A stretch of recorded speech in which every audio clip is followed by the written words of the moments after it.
गुरु प्रदत्त भाव के अनुसार, संबंध के अनुसार जब सेवा की जाती है तो बहुत जल्दी वो सेवा सिद्ध हो जाती है, आराध्य देव बात करने लगते हैं।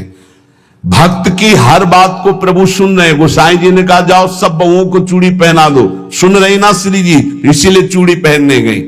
हमारा भाव दृढ़ होना चाहिए, भाव में कमी नहीं होनी चाहिए। जैसा हम भाव गुरु प्रदत्त करेंगे वैसा ही इष्ट देव अनुभव कराएंगे। जाकी रही भावना जैसी, प्रभु मूरत देखी तीन तैसी। एक अयोध्या में उमापति नाम के महापुरुष निवास करते थे।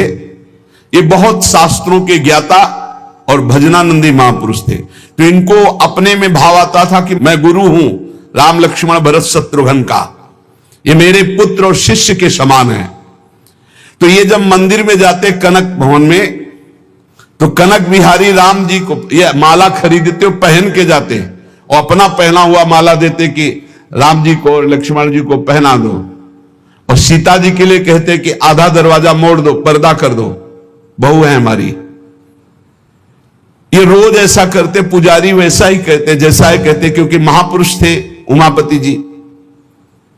पर वैष्णव जन संत जनों को अच्छा नहीं लगा कि भगवान को अपनी पहनी माला पहनाते हैं।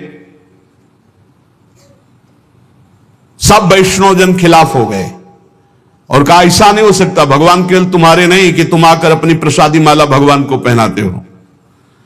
तो उन्होंने कहा यदि आप लोग ऐसा कहते हो तो हमारी बात सुन लीजिए।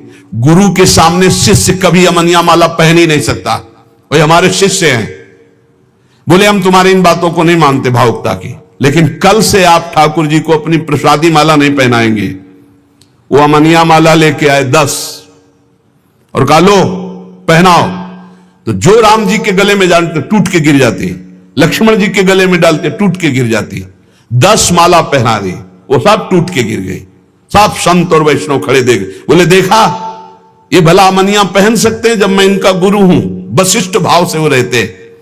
फिर उन्होंने माला मंगवाई और सामने माला पहनी और जे ही दी कि लो पहनाओ, वो माला टूटी रही, वो माला धारण हो गई। पंडित जी ने सब संतों से प्रार्थना की कि ठाकुर जी को जिस भाव से भजा जाता है ठाकुर जी वैसा ही व्यवहार करते हैं। आप अपने स्वामी के रूप में देखते हैं, लेकिन ये हमारे शिष्य हैं, हमारे पुत्र के समान हैं। क्योंकि मैं वशिष्ठ भाव से रहता हूं, इसलिए प्रभु मेरे भाव का पोषण कर रहे हैं, आप लोग अन्यथा ना समझिए। और जब ये मंदिर जाते तो पुजारी से कह देते कि जानकी जी की तरफ का दरवाजा थोड़ा सा जैसे बहु ओट में होती है ऐसे करो, कर देते। भावानुसार पुजारी जी जे ही देखते कि उमापति पंडित दर्शन करने आ रहे तो जानकी जी की तरफ दरवाजा कर देते या पर्दा कर देते।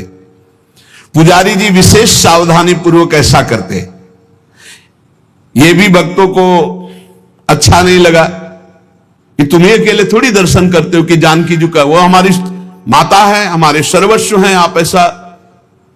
तो एक दिन पर्दा नहीं किया। तो जे ही उमापति पंडित जी गए तो फटाक से आधा दरवाजा अपने आप बंद हो गया। सब आश्चर्यचकित हो गए, क्योंकि ऐसा कैसे।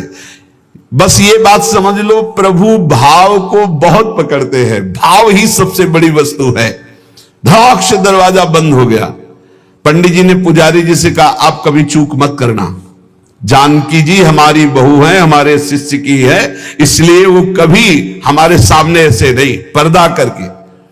तो पुजारी ने और संतों ने जान लिया कि महामहिम भाव को प्राप्त महापुरुष है। सबने क्षमा मांगी। गोसाई जी स्वयं पद रचना करने में कुशल और गा करके ठाकुर जी को पद सुनाने में कुशल। अष्टयाम सेवा पद्धति से श्री श्रीनाथ जी की सेवा करते और 8 परम प्रवीण कीर्तनकार नियुक्त किए। श्री सूरदास जी, श्री परमानंद दास जी, श्री कुंभन दास जी और श्री कृष्णदास जी, ये 4 महापुरुष श्रीमद वल्लभाचार्य जी महाप्रभु की कृपा पात्र थे। और श्री गोविंद दास जी, श्री चतुर्भुज दास जी, श्री छीत स्वामी जी और श्री नंददास जी, ये 4 महापुरुष श्री विठलनाथ गोसाई जी की कृपा पात्र थे। ये 8 महापुरुष 8 पहर की प्रिया प्रीतम की जो लीलाएं हैं वो गा गा कर श्रीनाथ जी के सामने सेवा पद्धति के अनुसार सुनाते थे। एक बार की बात है, किसी विठलनाथ जी श्री ठाकुर जी को भोग लगा रहे थे, तो भोग में एक तिनका देखा।